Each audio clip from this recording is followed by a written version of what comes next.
With the new set Tarkir Dragonstorm just around the corner, what better time to look back at the original Tarkir set, Khans of Tarkir, and remind ourselves why this is considered one of the best standard sets of all time. So today we're going to turn back the clock to September of 2014 and remember the cards, the decks, and the Khans of Tarkir. Let's start with the world itself. Tarkir was a plane once ruled by dragons, but by the time Khans of Tarkir launched, those dragons had been extinct for over 1,000 years. In their place rose 5 powerful clans, each representing a unique 3-color combination known as a wedge.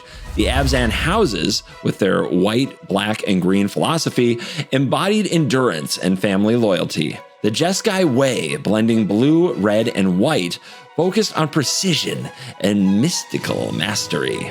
The Mardu Horde, a red-white-black alliance, thrived on speed and chaos. The Sultai Brood, combining black, green, and blue, manipulated death and decay. And the Temur Frontier, mixing green, blue, and red, embraced raw power and primal instincts. These clans weren't just factious, they were actually full-blown cultures inspired by Central and East Asian history, complete with unique aesthetics, philosophies, and gameplay mechanics. One of the Khans' standout features was the morph mechanic. For 3 mana, you could cast a creature face down as a generic 2/2. Later, by paying its morph cost, you could flip it to reveal a powerful creature or effect. This added layers of strategy to the game, forcing players to guess whether the face-down card was just a harmless blocker or a game-ending threat like Sagu Mauler, a 6/6 hexproof beast.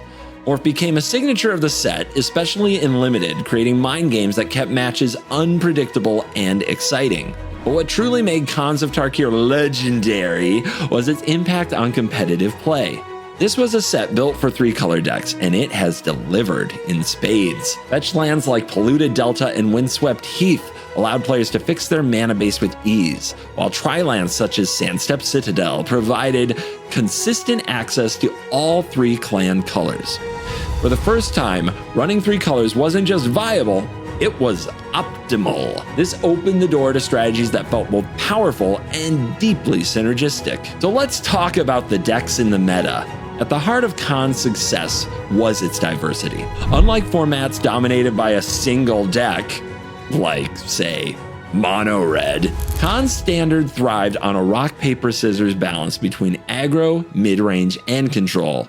The Jeskai Winds archetype emerged as a fan favorite, combining cheap creatures like Seeker of the Way with burn spells like Stoke the Flames.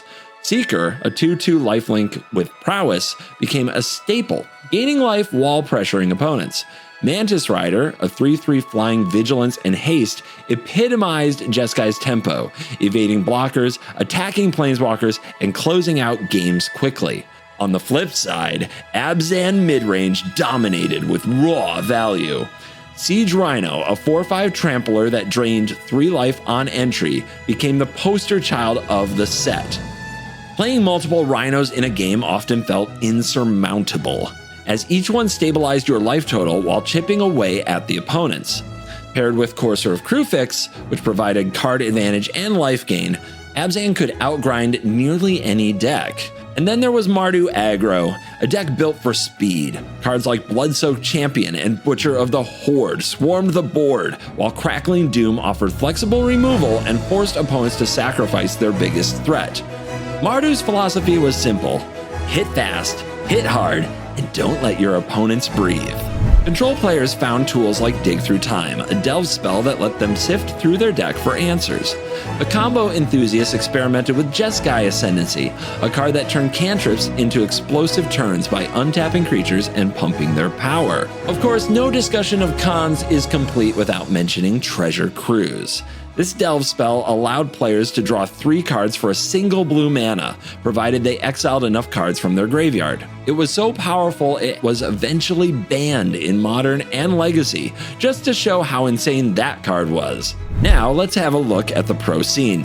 In October of 2014, the best players in the world gathered in Honolulu to battle with Khans of Tarkir, and the results were interesting, to say the very least. The new set dominated the top tables, with brand new decks and archetypes on full display. Arilax took down the crown with Abzan midrange, leveraging Siege Rhino's relentless value. And the breakout star was Jeskai Winds, which made up 18 of the top performing decks. Mantis Rider's evasion and haste combined with burn spells created a formula that was hard to counter. Li Shitan piloted a Jeskai Ascendancy combo deck using cards like Retraction Helix and Astral Cornucopia to generate infinite mana and storm off. While it didn't win the tournament, its creativity really highlighted Khan's potential for experimentation. Even control decks found a foothold, with Ivan Flock piloting a blue-black list featuring Perilous Vault and Dig Through Time to the top 8 finish. In terms of cards that define the set, Siege Rhino needs no introduction. Its dominance was so pervasive that players joked about Rhino PTSD. Mantis Rider became a modern staple, and it still sees play in humans decks today. Fetch lands transcended Khans, becoming eternal format staples thanks to their mana-fixing versatility. And Treasure Cruise stands as a reminder that drawing 3 cards for 1 mana is probably one of the most broken things you can do in Magic. Khans wasn't just about competitive play. The lore of Tarkir gripped players as well. The story followed Sarkhan Vol, a planeswalker who traveled back in time to prevent the death of Ugin the Spirit Dragon. By saving Ugin, Sarkhan altered Tarkir's timeline, reviving dragons and setting the stage for the block sequels, Fate Reforged and Dragons of Tarkir.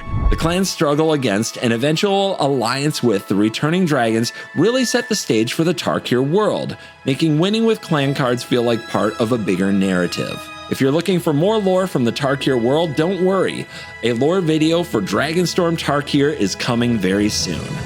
So all in all, Khans of Tarkir was a fan favorite because it balanced ambition with execution. Its 3-color design really encouraged creativity without feeling overwhelming. Its mechanics from Morph to Delve created quite a bit of memorable gameplay moments, and its storytelling gave players a reason to care about the world beyond the cards. There is so much that current design can learn from looking back at Khans of Tarkir, and I certainly hope they've carried those lessons forward into Tarkir Dragonstorm, which is releasing very soon. What do you guys think about the first Tarkir set? What was your favorite deck back then, and what are you most looking forward to in the upcoming Tarkir set? Let me know in the comments, and remember, you're cool.